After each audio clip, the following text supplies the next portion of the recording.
23장 욕정에 사로잡힌 두 음녀. 하나님의 메시지가 내게 임했다. 사람의 아들아, 두 여인이 있었다. 그들은 한 어머니에게서 났다. 그들은 어려서부터 이집트에서 창녀 일을 했다. 사내들이 그들의 유방을 애무하고 그들의 어린 젖가슴을 만지작거렸다. 그들의 이름은 언니가 오홀라요, 동생은 오홀리바다.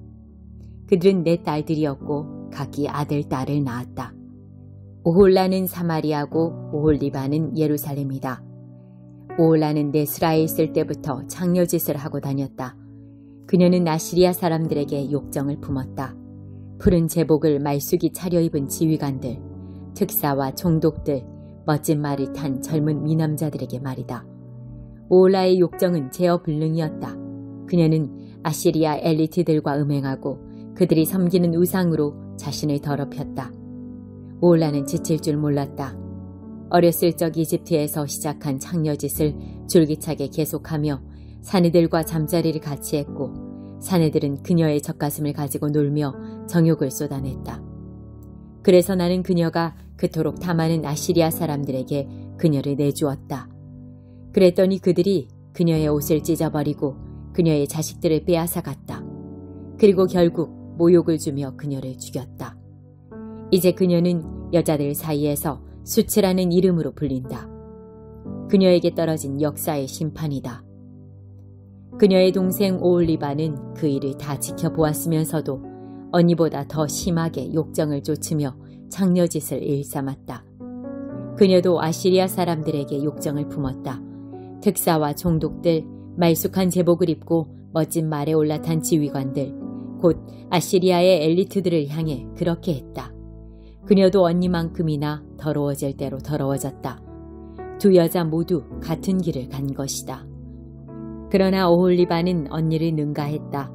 그녀는 허리에 화려한 띠를 두르고 머리에 멋진 관을 쓴 바빌론 사람들의 모습이 새겨진 적색 벽부조를 보더니 중요한 인물 같은 그 모습에 반해 욕정을 누리지 못하고 바빌론으로 초대장을 보냈다. 바빌론 사람들이 한 걸음에 달려와서 그녀와 간음하며 안팎으로 더럽혔다. 그들이 그녀를 철저히 더럽힌 뒤에야 그녀의 마음이 그들에게서 멀어졌다. 오홀리바는 아예 드러내놓고 음행을 하며 치부를 온 세상에 드러내 보였다. 나는 그녀의 언니에게 그랬던 것처럼 그녀에게도 등을 돌렸다. 그러나 그녀는 개의치 않았다. 그녀는 전보다 더 심하게 창녀짓을 일삼았다.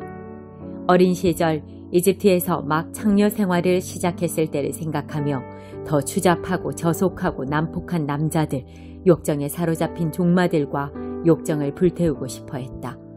그녀는 이집트에서 남자들이 자기의 어린 젖가슴을 애무하던 시절을 그리워했다. 그러므로 오홀리바야, 주 하나님의 메시지다. 내가 너의 옛 정부들, 네가 실증냈던 그들을 충동질하여 너를 치게 하겠다. 바빌론 사람과 모든 갈대아 사람, 북옷과 소아와 고아 사람, 모든 아시리아 사람, 젊은 미남자들, 특사와 총독들, 엘리트 고관들과 유명인사들이 사방에서 너를 치러 올 것이다. 모두 멋지고 혈기왕성한 말을 타고 올 것이다.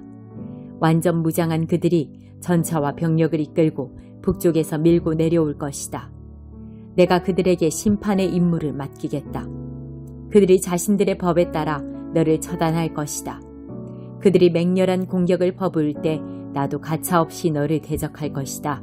그들은 내 사지를 절단하고 내 귀와 코를 잘라내고 무차별적으로 학살할 것이다. 그들이 내 아들, 딸을 종으로 붙잡아가고 남은 자들을 불태울 것이다. 내 옷을 찢어 벗기고 내 장신구들을 빼앗아 갈 것이다. 나는 너의 음란한 생활, 이집트에서 시작한 창녀 생활에 종지부를 찍을 것이다. 너는 더 이상 창녀짓을 꿈꾸지 않고 더는 이집트 생활을 추억하지 않을 것이다. 주 하나님의 메시지다. 나는 너를 내가 증오하는 자들에게, 내가 퇴짜 놓은 자들에게 넘겨줄 것이다. 그들이 너를 증오하여 너를 발가벗기고 음행하던 너의 몸뚱이를 백주대낮에 공개적으로 전시할 것이다. 너의 음란한 짓이 만방에 폭로되리라. 내 욕정이 너를 이 지경으로 이끌었다. 너는 이방 민족들과 바람을 피웠고 그들이 섬기는 우상으로 스스로를 더럽혔다. 너는 내 언니를 그대로 따라했으니 내 언니가 마셨던 잔도 받아야 할 것이다. 이는 주 하나님의 메시지다. 너는 내 언니의 잔을 마시게 되리라. 협곡처럼 깊고 대양처럼 넓은 그 잔을 남김없이 비우고 따돌림과 조롱을 당할 것이다. 너는 취해 비틀거리다 자빠질 것이다. 네가 눈물 흘리며 마시게 될 거대한 그 공포의 잔은 내 언니 사마리아가 마신 잔이다. 너는 그 잔을 깨끗이 비우고 산산조각 내어 조각까지 씹어 먹으리라. 그리고 마침내 너의 젖가슴을 쥐어뜯으리라. 내가 말했다. 주 하나님의 보고다. 그러므로 주 하나님이 말한다. 네가 나를 아주 잊고서 등 뒤로 밀쳐 놓았으니 이제 너는 내 행위의 대가를 치러야 한다. 음란에 빠져 창녀짓을 저지른 값을 치러야 한다. 그때 하나님께서 내게 말씀하셨다. 사람의 아들아, 오홀라와 오홀리바를 심판하지 않겠느냐? 간음에서 살인에 이르기까지 그들이 지금껏 저지른 모든 역겨운 짓을 그들 앞에 들이대어라.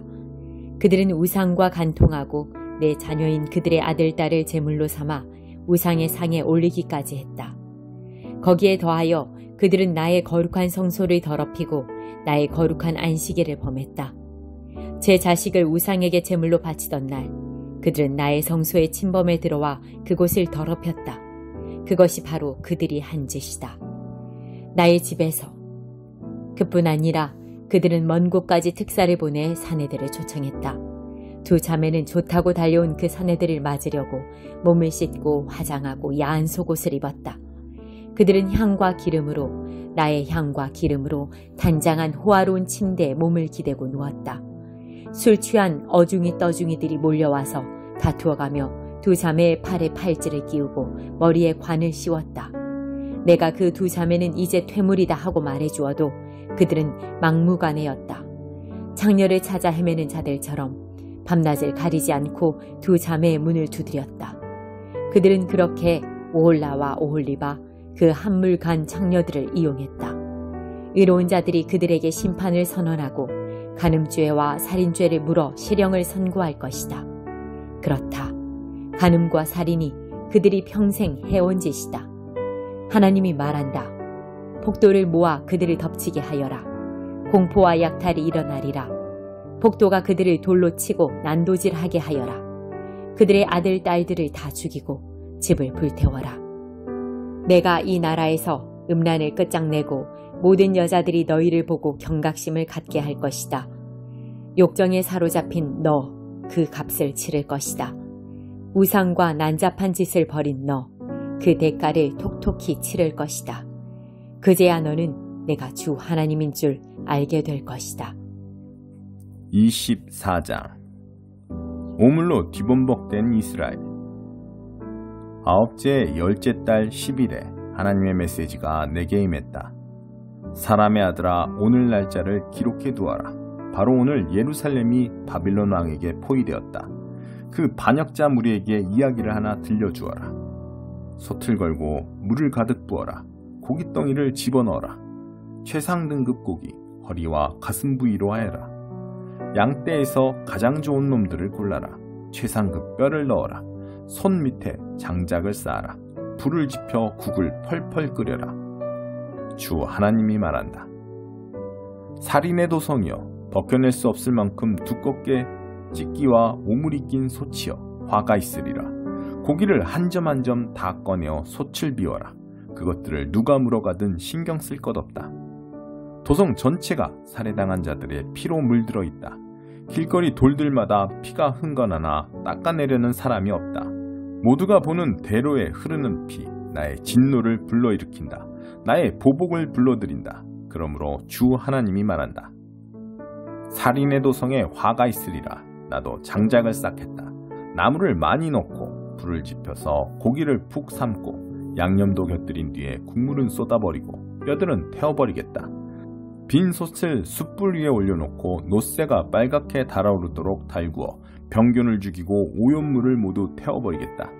하지만 소용없다. 너무 늦었다. 그러기에는 오물이 너무 두껍다. 두꺼운 껍질이 되어버린 오물은 바로 너의 음행이다. 내가 너를 깨끗이 닦아주려고 했지만 너는 그것을 거부했다.